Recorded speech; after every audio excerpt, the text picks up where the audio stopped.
Amigas, amigos, olá! Vamos a mais um vídeo sobre as tensões na Ucrânia. Vamos agora trabalhar nesse vídeo alguns aspectos que nós não trabalhamos nas duas apresentações anteriores. Os Estados Unidos têm utilizado muito intensamente, mais do que em qualquer outra oportunidade, o poder do dólar e do sistema financeiro americano atrelado ao sistema financeiro mundial contra a Rússia. Vamos trabalhar então mais aprofundadamente esse aspecto do conflito e ainda o problema da alegação russa da segurança internacional. A Rússia tem alegado mais recentemente, além dos problemas de desmilitarização e desnazificação da Ucrânia, que não deixam de ter tanto o viés de justificativa de guerra quanto um viés efetivo, de fato, como um problema na realidade, mas também a Rússia tem apontado mais recentemente um terceiro problema de segurança internacional. E vamos no final fazer uma reflexão de caráter, eu já adianto, um tanto especulativo acerca das razões que levam o mundo dito ocidental a tão facilmente criminalizar a Rússia nessa situação.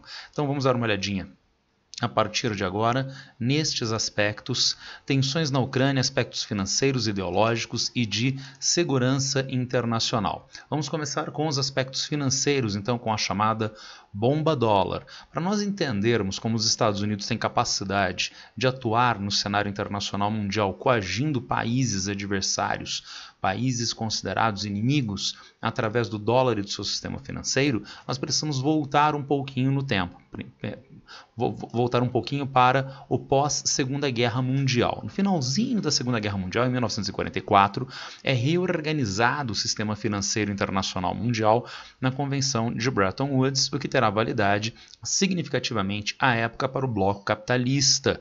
O que vai ser pensado em Bretton Woods? Uma primeira iniciativa interessante, iniciativa de criação do Bancor. E o que seria o Bancor? Seriam duas coisas. Seria o nome de uma nova moeda mundial organizada por um banco do qual fariam parte os países do mundo e se chamaria Bancor. É uma espécie de uma mistura de um banco central mundial com a figura do existente Banco Mundial. Existe o Banco Mundial. Nós vamos imaginar que ele também cumprisse uma função de Banco Central Mundial, que ele organizasse as bases monetárias em escala mundial. E esta ideia é atribuída a ninguém mais, ninguém menos que John Maynard Keynes, participante e representante britânico na Conferência de Bretton Woods. Notem bem, por favor, Keynes não quereria abolir as moedas do mundo em favor de uma nova moeda de nome estranho chamado Bancor. Essa nova moeda seria uma moeda de transações interbancárias. Essa seria uma nova moeda de pagamento de remuneração do comércio mundial. O país A exporta para o país B paga nesta moeda chamada Bancor. E mais, seria a moeda de lastro das outras moedas mundiais. Em grande parte, os Estados Unidos vão pegar esta ideia do Bancor, mas vão fazer algumas adaptações que vão gerar algumas vantagens para os Estados Unidos. Ao invés de uma nova moeda chamada Bancor, que tal utilizar o dólar como moeda mundial, moeda interbancária, de comércio mundial e de lastro das moedas de outros países. O Bancor, de alguma forma, seria controlado de forma multilateral por vários países do mundo, mas o dólar não, ele é controlado pelos Estados Unidos, que lastreariam o dólar em ouro. E daí a ideia de padrão ouro-dólar, o dólar americano lastreado em ouro e as outras moedas do mundo lastreadas em dólar, com a ideia de livre conversibilidade de ouro em dólar, uma cotação fixa de ouro em dólar. Notem, então o dólar passa a ser essa nova moeda de referência mundial. Se haverá reconstrução dos países europeus, se haverá crescimento e diversificação das atividades econômicas em países subdesenvolvidos como o Brasil, como o México, isso demanda investimentos. E esses investimentos serão feitos em qual moeda? A moeda dólar. Sendo que o dólar sai da casa da moeda dos Estados Unidos, é controlado pelo sistema financeiro americano. Então, a partir de Bretton Woods, há um aumento da importância do controle americano sobre o sistema financeiro internacional mundial. Não sem problemas. Vejam, anos 1920 Desculpa, 60, 70, eu inverti aqui na cronologia, tá? Anos 1960, 70.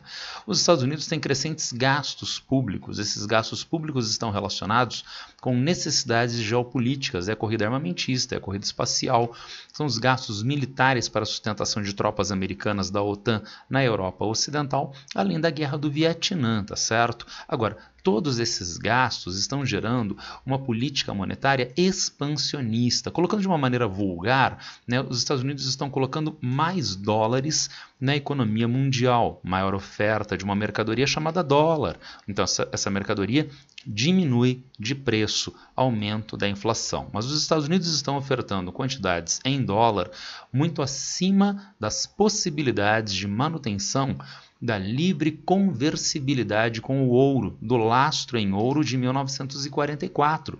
Então lembra, uma conversão fixa de ouro para dólar, mas agora uma quantidade de dólares cada vez maior, acima das possibilidades de lastreio deste dólar nas reservas americanas em ouro, que vai acontecer então a partir de 1971.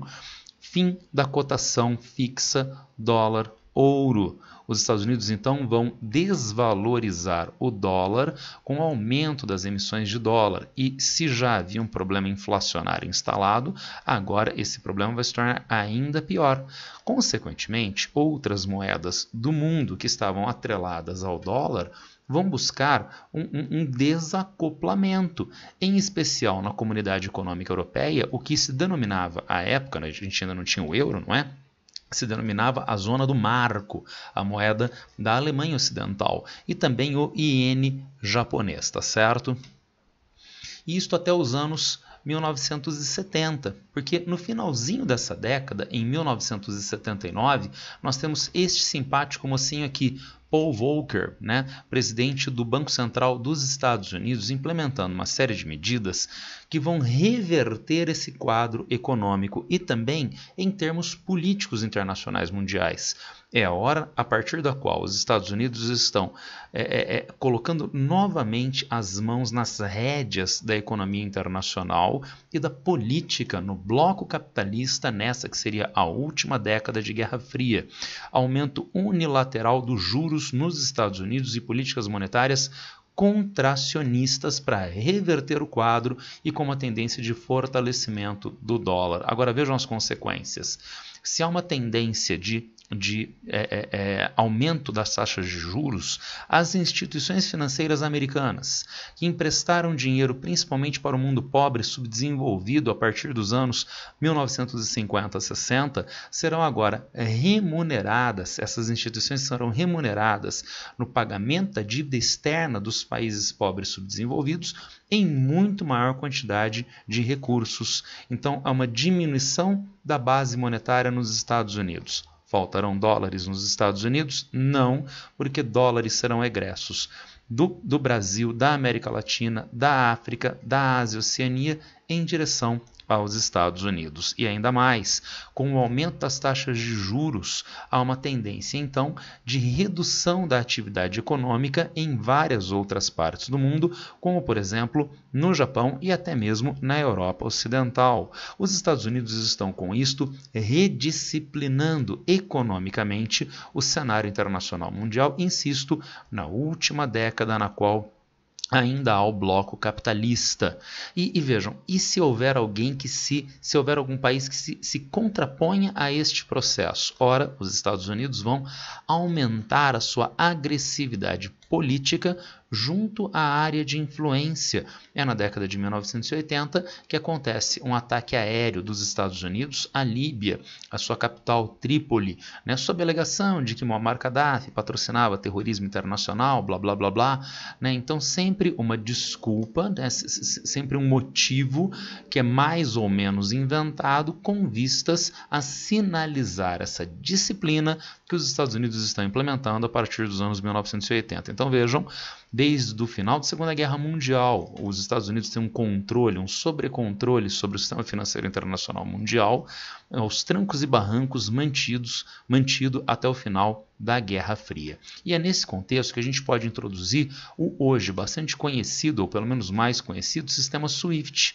E o que é o sistema SWIFT? É uma sociedade interbancária é uma empresa. É uma empresa que é formada de maneira cooperativada entre bancos do mundo. E para que fazer isto?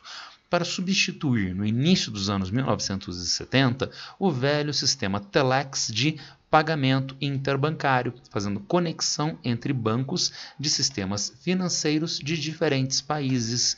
Então, se o Banco Santander, se o Banco Itaú, se um banco de investimentos, um banco de varejo dos Estados Unidos fazem transações internacionais mundiais, essas transações provavelmente estão cadastradas, estão vinculadas a códigos bancários, código de cada uma dessas agências bancárias sediados no sistema SWIFT, que fica na Bélgica. Agora, vamos juntar o SWIFT com o que nós vimos anteriormente sobre o sistema financeiro americano e o sistema financeiro internacional mundial. Coloquei aqui para vocês um esqueminha de ser humano e olha só, alguns órgãos destacados. Nós temos o coração. E o coração é o sistema SWIFT, tá legal? Sistema SWIFT que tem 70% do fluxo financeiro interbancário mundial passa pelo coração SWIFT, que tem 11 mil instituições financeiras ligadas. Agora, se o SWIFT é o coração do sistema financeiro internacional mundial, o que é o sangue deste sistema? O sangue é o dólar, é a moeda que se estabeleceu a partir de 1944 como moeda internacional, como moeda interbancária, como moeda de remuneração das exportações e importações. Esta moeda é gerenciada democraticamente por todos os países do mundo? Não, esta moeda é gerenciada pelo sistema financeiro dos Estados Unidos. Então, através do sistema SWIFT, aumenta potencialmente a capacidade de controle político efetivo, não é mera influência, controle político efetivo dos Estados Unidos sobre instituições financeiras internacionais mundiais. E isto vai estar dado na prática nos anos 2000 e 2010, a partir da guerra ao terror. Então, nós sabemos que a Al-Qaeda, o grupo terrorista que arquitetou os atentados do 11 de setembro, precisava de recursos financeiros. De onde vinham estes recursos financeiros? Se são recursos financeiros de monta, eles têm transação através de operações bancárias. Essas operações bancárias passam pelo sistema SWIFT. Daí a ideia de os Estados Unidos, a partir da guerra ao terror, ter acesso aos dados do SWIFT para rastreio de saques e depósitos, identificando então pessoas, instituições e governos. Quem fez o depósito? Pessoa física, instituição financeira ou governo. Possibilidade, então, de banimento de pessoas, instituições e governos do sistema SWIFT. Vou fazer uma analogia simples, tá legal? Você faz um pagamento bancário aqui no Brasil. Você utiliza o aplicativo do seu banco no seu smartphone e você quer fazer uma transferência para uma outra pessoa física que é de um outro banco. Então você abre o seu aplicativo e seleciona o banco da outra pessoa para a qual você vai fazer a transação financeira, tá certo? Daí faz a transação. Imagine se o banco desta outra pessoa não está no aplicativo do seu smartphone. Você simplesmente não consegue fazer a transação financeira, tá legal? Então o aplicativo do seu smartphone é o sistema SWIFT. Então se o banco está no sistema SWIFT, você consegue fazer a transação. Caso contrário, não. Se você quer fazer a transação, você quer transferir dinheiro para uma outra pessoa, né, e essa pessoa não tem conta bancária. Então fica difícil você fazer a transferência com o seu smartphone, não é verdade? E a mesma coisa com o sistema SWIFT. Imaginemos então que uma pessoa, um governo, seja banido do sistema SWIFT. Consequentemente, essa pessoa, este governo, essa instituição financeira não tem mais acesso às demais instituições financeiras, pelo menos as que estão no sistema SWIFT. Pelo menos essas 11 mil, pelo menos esses 70% de fluxos financeiros internacionais mundiais. Então vejam, os Estados Unidos aumentando efetivamente seu poder político através da infraestrutura ligada ao meio técnico, científico e informacional do sistema interbancário SWIFT e mais o avanço do dólar e do sistema financeiro americano como referência do sistema financeiro internacional mundial a partir de Bretton Woods aos trancos e barrancos que sejam. Mas será que os Estados Unidos vão utilizar isso só na chamada guerra ao terror? Claro que não. Países opositores passaram por sanções. É o caso da Venezuela, é o caso de Cuba, é o caso do Irã. O Irã, por sinal, vai ser o primeiro experimento americano de implementação completa destes procedimentos de sanções via SWIFT, culminando com agora, no ano de 2018, o banimento do Banco Central iraniano e de instituições financeiras do Irã do sistema SWIFT, como eu disse anteriormente. Então eles foram apagados nos seus códigos, as outras instituições financeiras não têm acesso a essas instituições financeiras iranianas e ao próprio Banco Central do Irã. Só que se a Venezuela e Cuba foram primeiros alvos, o Irã passou pelo processo completo de sanções via sistema SWIFT. As sanções que foram imputadas à Rússia na atualidade são as maiores de toda a história. Vamos dar uma olhadinha nisso. Sanções financeiras contra a Rússia. Restrições ao Banco Central russo, na prática, sequestro das reservas internacionais russas em dólar. Através do sistema SWIFT e por ação dos Estados Unidos, isso é possível. Vamos pensar em mais uma analogia simples. Os mais velhos, quem sabe, se lembrarão. É o caso do Plano Collor aqui no Brasil e o chamado Curralito durante a crise de dolarização lá na Argentina. Nos dois casos, havia iniciativa dos governos da Argentina e do Brasil de restringir que as pessoas físicas sacassem o seu próprio dinheiro nas contas bancárias. Muito simples. Por força de lei, passou a haver um limite muito restrito de saques autorizados das suas próprias contas bancárias. Então veja, é um dinheiro meu que eu depositei no Banco Itaú, Bradesco, Santander, Banco do Brasil, tá certo? Mas eu tenho um limite muito pequenininho de saques possíveis a serem feitos a cada mês. O dinheiro está lá, mas eu não posso utilizar. O dinheiro russo está lá, mas a Rússia não pode utilizar, tá certo? Além desta restrição bastante grave, banimento das maiores instituições financeiras russas do SWIFT. Lembra da ideia de tirar o código? Né? Então, saiu o código da instituição russa, de instituições russas do sistema SWIFT, além de sequestro dos bens das autoridades russas, incluindo o presidente Vladimir Putin, entre outras autoridades. Por exemplo, o ministro das Relações Exteriores, Sergei Lavrov, também, vários ministros, etc, etc. Tá legal? Da mesma forma, eu quero transferir o dinheiro, lembra do exemplo? Eu quero transferir o dinheiro, mas a outra pessoa não tem conta bancária.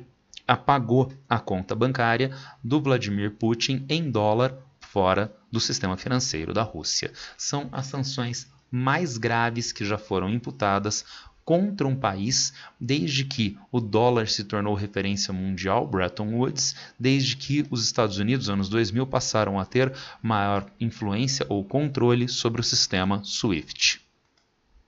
Mas se há esta pressão dos Estados Unidos, não deixam de existir alternativas e limites para a chamada bomba dólar. Quais seriam essas alternativas, esses limites? Primeiro, as criptomoedas. E lembra da sanha anarcocapitalista, né? As criptomoedas, que seriam moedas de um mundo livre, porque elas não passam pelos governos malvadões, não há uma autoridade monetária, não há um governo, um banco central que controle as suas emissões, isso está dado na rede, na sociedade civil, etc, etc. Toda esta fala mole, tá certo? E estas moedas tão livres passaram a ser utilizadas pela sua dificuldade de rastreabilidade como instrumentos muito fáceis de lavagem de dinheiro e do crime organizado internacional mundial.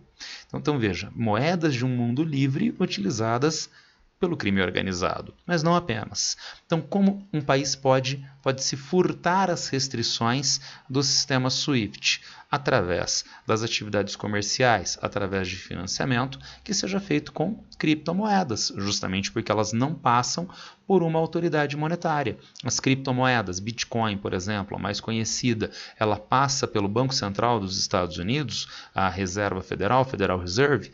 Não. Será que as criptomoedas, ao serem transacionadas, elas passam pelo sistema SWIFT? Não passam, de modo que se caracteriza como uma alternativa. Sistemas alternativos ao SWIFT. Então nós já estamos começando a desenhar uma ideia muito importante.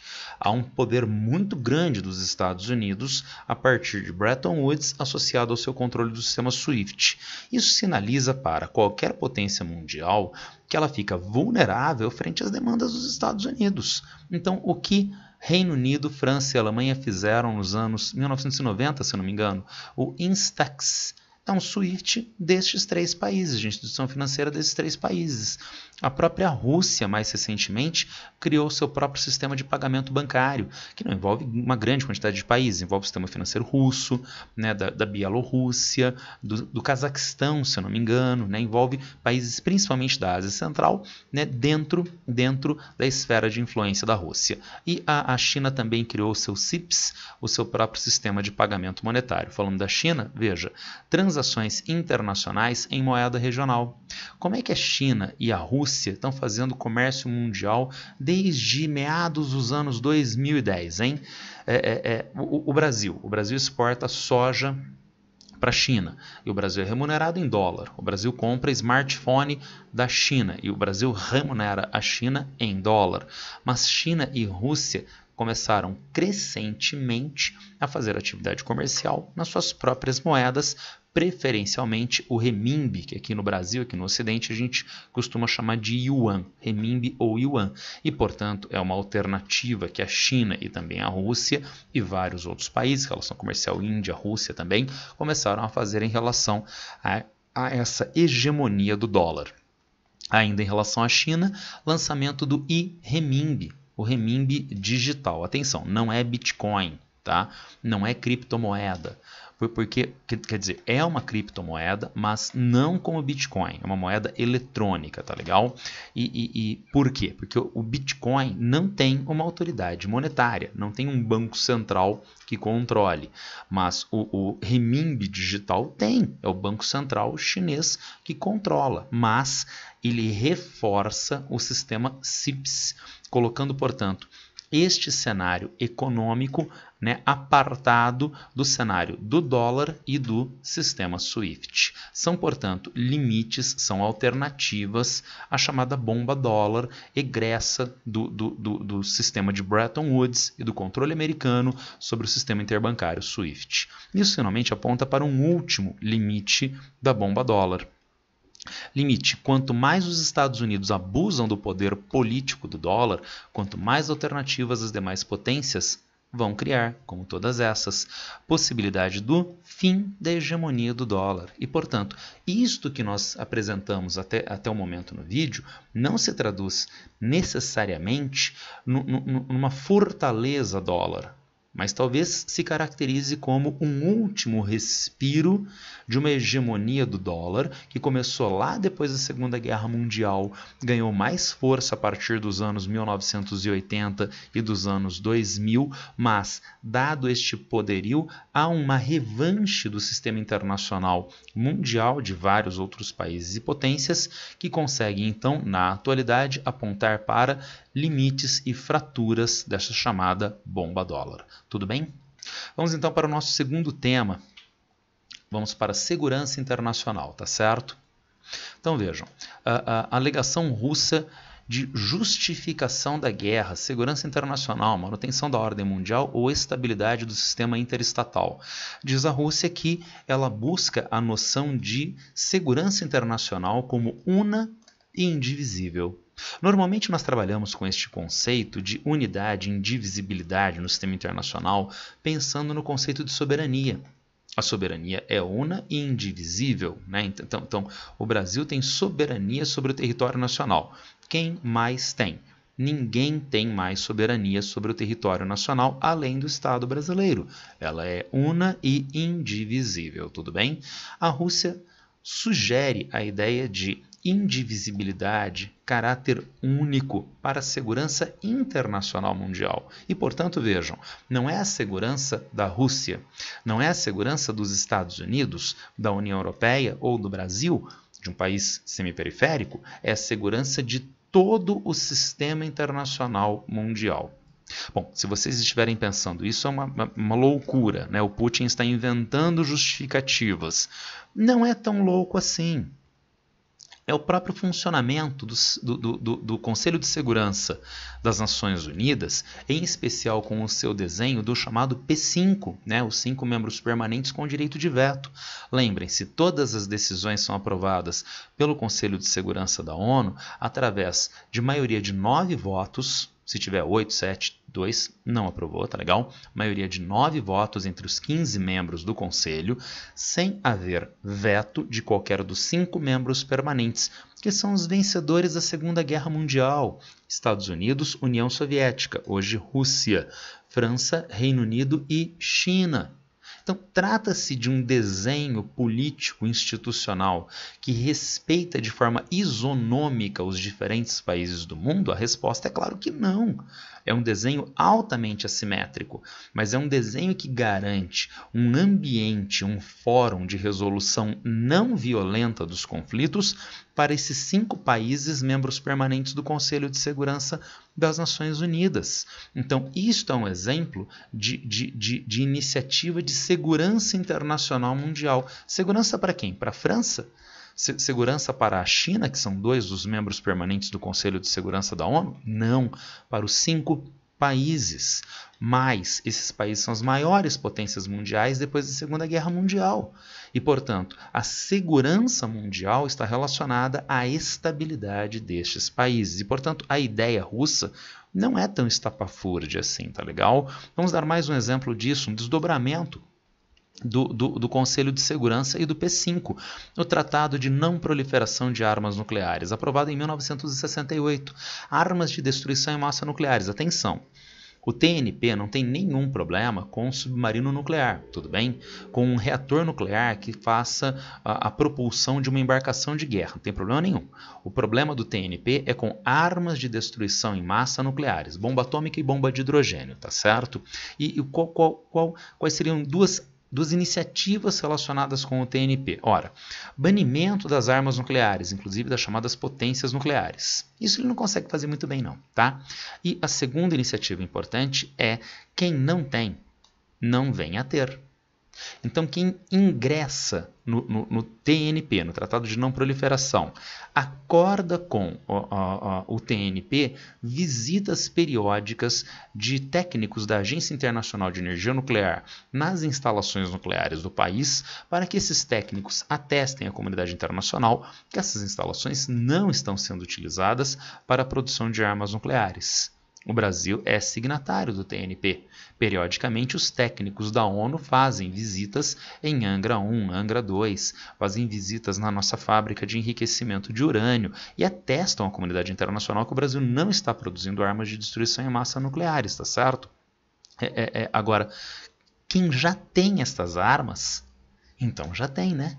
E quem já tinha essas armas em 1968, quando o TNP é aprovado pelo Conselho de Segurança da ONU? Estados Unidos, União Soviética, Rússia, Estados Unidos, União Soviética, China, França e Reino Unido, os 5 membros permanentes do Conselho de Segurança da ONU. Insisto, segurança para todos esses membros e para o restante dos países do mundo. O TNP preconiza que uma potência nuclear seja proibida de vender armas nucleares ou tecnologia para a produção de armas de destruição em massa nucleares para outros países. Então vejam, a França está proibida através do TNP de vender bomba atômica para qualquer país, de vender tecnologia para produzir bomba atômica para qualquer país. E por que a França se submete a essa limitação? Para que só estes 5 países tenham armas nucleares, não haja uma difusão com risco acrescido destas armas diferenciadas pelo mundo. Notem, tal qual o P5 do Conselho de Segurança das Nações Unidas, é um recurso assimétrico. Armas de destruição em massa, quem tem um diferencial em guerra frente a quem não tem, muito, muito grande.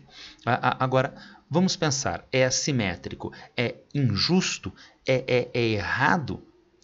Quantas vezes nós tivemos guerras desde meados do século XX e até a atualidade? Guerras no mundo, né, um número bastante grande. Em quantas guerras desde meados do século XX foram utilizadas armas de destruição em massa nucleares? Só uma guerra, 2 vezes. Segunda Guerra Mundial, Hiroshima e Nagasaki. Um dos fatores para a contenção do uso de armas de destruição em massa nucleares na França, na China, ou no Brasil e no Paraguai, é o TNP. Então é mais um exemplo desta ideia de segurança internacional mundial. E como a Rússia aplica isto? Expansão da OTAN. De novo, TNP. A França tem o interesse de fazer um grupo de países, hipoteticamente, estou levantando isso hipoteticamente, tá? A França não tem esse interesse. Tá? A França teria o interesse, na minha hipótese maluca, de ter um grupo de países satélites da França e que tem potencial nuclear, aumentando a sua própria capacidade de resposta nuclear frente a outras potências nucleares. Isso desequilibraria estas 5 maiores potências nucleares e colocaria todas elas em risco. Então é proibido via TNP que a França faça isto, para garantir a segurança mundial. Agora, é bem-vindo para a segurança da Rússia, que é um dos membros do P5, que é uma das maiores potências mundiais, que uma potência, os Estados Unidos, expanda a sua área de influência através de uma aliança militar até a fronteira da Rússia? Não parece bem-vindo para a segurança da Rússia e, portanto, para a segurança das maiores potências militares do mundo. Afronta a segurança mundial, ainda mais um país como a Ucrânia. Será que Zelensky é nazista? Não, já foi falado exaustão, de uma maneira tão torpe e primária, não é? Ele é descendente de judeus, não sei se ele é judeu, ele é descendente de judeus, então não, ele não é nazista. Será que tem nazistas na Ucrânia, nas forças armadas ucranianas e no governo ucraniano? É óbvio que tem. Então, será que é um país de tamanha fragilidade e instabilidade política como a Ucrânia deve fazer parte de uma aliança militar desta envergadura, ainda mais com crescente animosidade frente à Rússia? Claro que não. Dando, portanto, um respaldo bastante grande a essa ideia russa de segurança internacional, da noção de unicidade, de indivisibilidade da segurança mundial e, portanto, não é segurança russa ou americana ou europeia, é segurança de todos os países do mundo. Vista então essa segunda parte da aula, vamos para aquela nossa última parte e já adianto, é um tanto especulativa, eu disse reflexão, eu escrevi aqui reflexão, crimes de guerra, ideologia e indústria cultural. Então, agora são imputadas as ideias de crimes contra a humanidade por parte da Rússia como país e de Vladimir Putin. Agora, será que isso é possível? Será que isso está acontecendo? Não sei. Isto vai ser investigado com o passar do tempo. É difícil nós imputarmos isto num cenário de guerra. A imprensa ocidental diz: Vladimir Putin incorreu em crime contra a humanidade, crimes de guerra, blá blá blá blá. É possível, mas só depois do conflito é que isto pode ser de fato investigado. Seria, se isto for verdade, a primeira vez na história da humanidade? Claro que não. Há uma lista de crimes de guerra que os Estados Unidos já praticaram. Tá? E por que os Estados Unidos nunca foram criminalizados por crimes de guerra? Por alguns problemas. Primeiro, Corte de Haia e Tribunal Penal Internacional. Atenção, não é a mesma coisa, hein? Então, a Corte de Haia faz parte do sistema ONU, da família ONU. E a Corte de Haia está relacionada, portanto, com o entendimento estatocêntrico do sistema internacional. Quem são os agentes que podem exercer uma ação de direito na Corte de Haia? Sou eu, André? É pessoa física? É uma instituição? É a Microsoft? Não. São os governos, são os estados, melhor dizendo. Então a Corte de Haia pensa em crimes contra a humanidade que os Estados Unidos, que a Rússia, que a Alemanha tenham feito, tá certo? Agora, eu não conheço uma pessoa chamada Estados Unidos. Então quem vai ser efetivamente criminalizado, punido pelo processo? Tribunal Penal Internacional. Então, este daqui sim, ele pode imputar penalidades contra pessoas, como aconteceu com o ex-presidente iugoslavo Slobodan Milošević. Mas daí eu retomo, será que os Estados Unidos patrocinaram já ao longo da sua história crimes de guerra? Se vocês não assistiram, eu acho altamente recomendável. Túmulo dos Vagalumes é uma animação japonesa dos anos 1980 que é ambientada no Japão da Segunda Guerra Mundial. Aqui a gente tem uma das cenas iniciais do filme. Esse filme é muito interessante na medida em que ele faz uma caracterização de época bastante boa, bastante pertinente. Os Estados Unidos passaram a ter a estratégia de fazer ataques às cidades japonesas, especialmente a Tóquio, em voos de baixa altitude, mesmo expondo os pilotos americanos à artilharia antiaérea japonesa, mas voos de baixa altitude para aumentar a precisão, para que as bombas acertassem de fato as cidades. Com um detalhe, bombas incendiárias. E mais um último detalhe, Tóquio tinha casas basicamente construídas em madeira.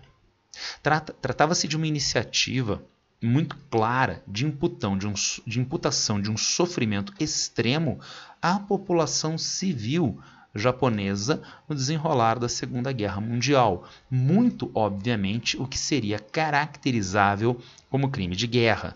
Mas os Estados Unidos têm um poder significativo dentro do sistema internacional, do sistema ONU. Será que a Corte de Haia vai criminalizar os Estados Unidos? TPI. Os Estados Unidos são signatários do Tribunal Penal Internacional? Não. Então não há como se imputar penalidades via essas instituições aos Estados Unidos, mesmo havendo evidentes crimes de guerra. Mas tem mais um problema que se impõe. O problema é o seguinte, nós pensamos em personagens como, de um lado, lá está Vladimir Putin, Bashar al-Assad, presidente da Síria, Muammar Gaddafi, ex-presidente da Líbia. Então, só de pensar nesses personagens já dá um arrepio de medo, porque eles parecem ser sinônimo de crime, sinônimo de atentado contra a humanidade. Mas aí a gente vê essa lista, né, ou uma lista potencial de crimes de guerra, crimes contra a humanidade feitos pelos Estados Unidos, e nós achamos mais ou menos irrelevantes. E por que isto? Porque a gente tem uma tendência de uma aceitação maior das atrocidades feitas pelos Estados Unidos do que quando é feito por outros países do mundo. Ajuda a responder isto? Isso daqui. Nós temos aqui a prisão de Abu Ghraib, né? Então, os presos... Abu Ghraib é uma prisão no Iraque, uma prisão mantida pelas Forças Armadas dos Estados Unidos a partir da guerra de 2003, lá no território iraquiano. Os presos eram, pelos soldados americanos, submetidos a humilhações diversas, a tortura psicológica. Os presos eram submetidos a torturas físicas, né? O que esse preso está fazendo nessa situação? Está em pé, encapuzado, em cima de um caixote e com fios amarrados, as mãos que estão levantadas, né, os braços mais ou menos levantados, são fios elétricos. Se ele abaixa significativamente o braço, dispara choque elétrico. Se ele cai do caixote, dispara choque elétrico e ele sofre uma queda, e assim sucessivamente.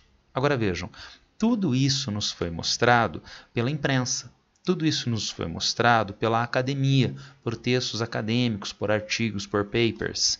Mas tudo isso também nos foi mostrado, entre outros, pela até filmografia dos Estados Unidos. Aqui nós temos o filme O Contador de Cartas. O personagem principal vive uma série de problemas psicológicos, porque no enredo do filme ele teria sido um dos soldados responsáveis pela prisão de Abu Ghraib, tá certo? Então vamos refletir um pouco. Os Estados Unidos incorreram em crimes contra a humanidade? Sim. Sabemos disto? Sabemos. É amplamente documentado pela imprensa, pela academia, tanto quanto a Rússia fez na Chechênia, tanto quanto Bashar al-Assad fez contra suas oposições, tanto quanto tantos outros. Os Estados Unidos, entretanto, fazem uma coisa a mais. Será que Vladimir Putin, será que o governo chinês deixam ser produzidos filmes que mostram as atrocidades que foram cometidas pelos próprios países? Não, não deixa. Então talvez os Estados Unidos tenham um diferencial positivo, né? Porque eles assumem a sua condição de terem feito esses crimes. Opa, aí aparece um problema. eles assumem a condição de terem feito os crimes através até mesmo da sua filmografia. Os crimes através da sua filmografia, tá certo? Mas se são crimes de guerra e nós sabemos que eles fizeram, por que nós temos essa condescendência em relação aos Estados Unidos? Talvez quem nos ajude a responder seja Adorno e Horkheimer, com a ideia de indústria cultural, filme contador de cartas, que mostra uma genealogia do processo.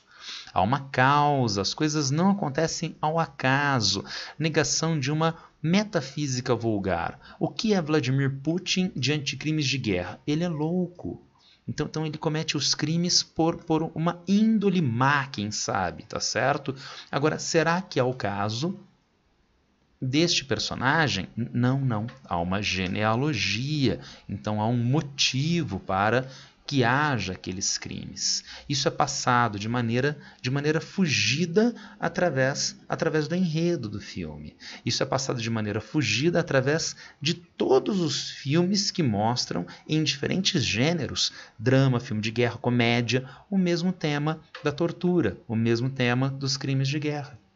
Mas não apenas há uma genealogia, há consequências. O personagem principal, ele tem uma estética bastante agradável, ele é bonito, ele é empático, e ele sofre pelo passado. Como ele está sofrendo ao longo da trama do filme, então nós podemos ter por ele ainda mais empatia e possibilidade de redenção. Mais empatia pelo personagem que imputou estas atrocidades contra as outras pessoas. Mas simpatia, empatia, né? a possibilidade de redenção dos Estados Unidos.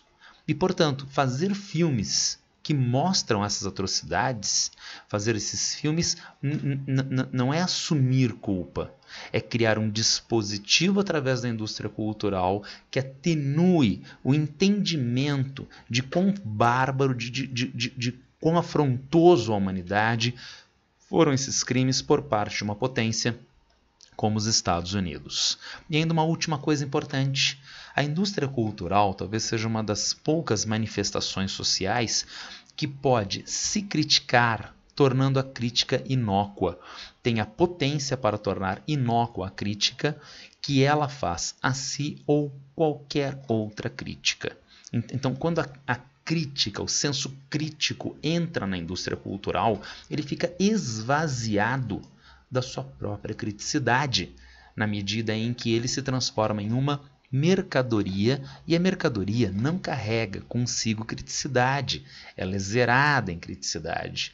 Uma evidência disso está dada nesse filme, Show de Truman. Desculpem, eu vou fazer spoiler, tá? Então, quem não assistiu ao Show de Truman e pretende assistir, desliga o vídeo agora, inclusive porque está no finalzinho, tá certo?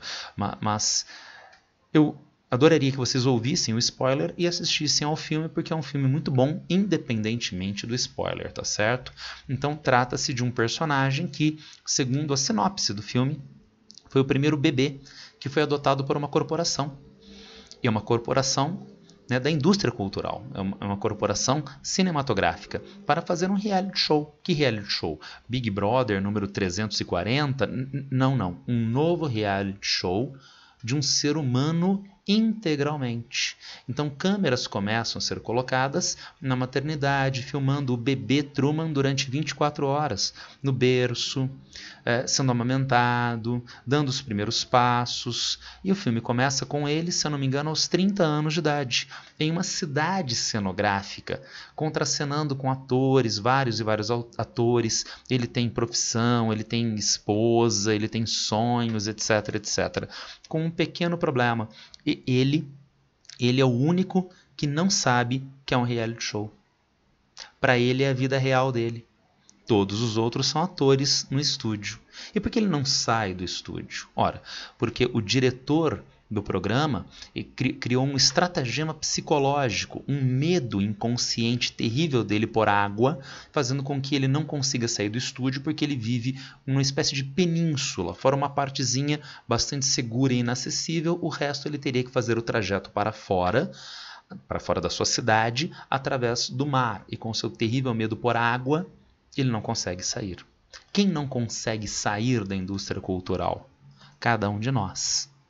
Eu e você somos Trumans da indústria cultural. Mas é claro que o filme traduz ao final, e agora vem o spoiler, um épico. E ele, imbuído da sua força de vontade contra tudo e contra todos, vai tentar sair da sua cidade, que é na verdade um estúdio, no final da trama. E superando o seu medo por água, ele navega até as fronteiras, até o final do estúdio. É um reality show. Todos querem que ele vença, todos querem que ele saia do estúdio. E aqui nós temos 2 seguranças de um estacionamento que param tudo para assistir ao reality show, em especial essa passagem dele tentando desesperadamente sair da cidade, sair do estúdio. Pessoas no mundo inteiro pararam para assistir a isto.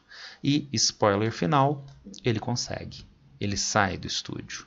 Quando ele sai do estúdio, o reality show cai. Para de ser transmitido. Depois de 30 anos ininterruptos no ar, o sistema sai do ar, o canal do reality show para de ser transmitido. Truman saiu do estúdio. As últimas cenas do filme são com estes 2 seguranças. Quando a televisão na qual eles estavam assistindo ao programa sai do ar, um fala para o outro, saiu do ar, vê o que está passando no outro canal. Truman saiu do estúdio, da cidade cenográfica. Truman saiu daquela realidade controlada. Os policiais saíram? Não. Passaram a assistir outro canal. Truman saiu, mas os policiais, eu e você, não saímos dessa realidade. A indústria cultural pode, através dessa obra, dizer: sim, nós estamos exercendo controle sobre você. E agora desligue a televisão, vá dormir para acordar descansado para trabalhar no dia seguinte. E é isso que nós calmamente, bondosamente, pacificamente fazemos para a indústria cultural. Por isso que os Estados Unidos podem fazer isto. Porque colocando isto na indústria cultural, você não gera aumento da pressão contra os Estados Unidos. Ao contrário, há uma tendência de esvaziamento da pressão contra os Estados Unidos e, consequentemente, maior aceitação dos crimes contra a humanidade feitos pelos Estados Unidos comparativamente aos de outros países. Insisto, potência mundial, o Tribunal de Haia tem pouco o que fazer. Não é signatário do Tribunal Penal Internacional e, portanto, o TPI não tem o que fazer contra autoridades políticas americanas. Mas uma terceira coisa, a indústria cultural que esvazia de criticidade as iniciativas de entendimento das atrocidades feitas pelos Estados Unidos. Era isso que eu queria passar para vocês hoje. Como sempre, se alguém tiver alguma dúvida, alguma pergunta, basta me encontrar a qualquer tempo nas redes sociais. Abraço para todo mundo e boa sorte.